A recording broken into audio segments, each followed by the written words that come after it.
का हाल बा भाई लोग। स्वागत बा रउआ लगन के बीएस रिकॉर्ड भोजपुरी न्यूज में। तो अभी हम एगो बहुत ही बवाल न्यूज रउआ लगन के बता रहल बानी। अभी सबसे पहले हमारा चैनल पर रउआ लगन के देखे के मिल रहल बा। तो हम बतावल चाहतानी एगो धनंजय धड़कन के जबरदस्त ब्रांड सॉन्ग अभी जस्ट छूटल है 6:15 पर।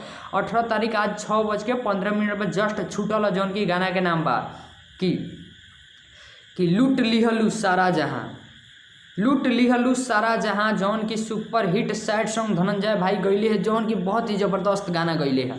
अंकिता फिल्म्स पर अभी जस्ट 6:15 पर रिलीज भेल है, जौन गाना के नाम एक बार बता देहल चाहतनी आप लोग से, लूट लिहलू सारा जहां, जे कि धनंजय धड़कन बहुत ही ब्रांड सॉन्ग गईले बड़े सैड सॉन्ग, जौन के सुने में लोग का दिल दहल जाए।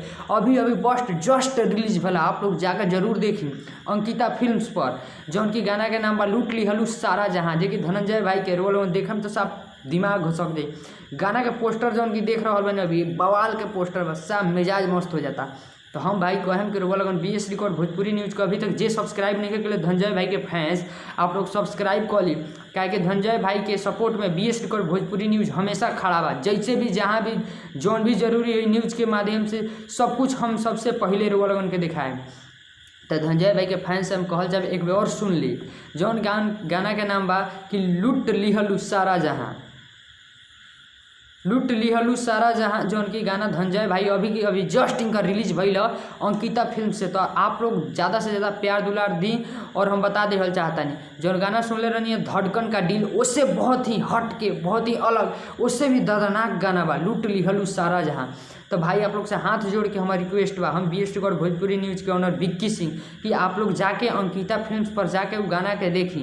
अभी बहुत जल्द 6:15 पर रिलीज भइल है, जौन गाना के नाम बा लूट लिहलू सारा जहां। तो धनंजय भाई के फैंस आप लोग कमेंट बॉक्स में कमेंट करके बताएं कि गाना सुन ले नहीं कि अभी नहीं सुन ले। हमारा तो जहाँ तक विश्वास बा कि अभी तक आप लोग ना सुन ले हो, तो जाके जल्दी से जल्दी सुनी आ कमेंट बॉक्स में कमेंट करी, देख के वीडियो आके हमारा चैनल पर कि गाना कैसा लागल।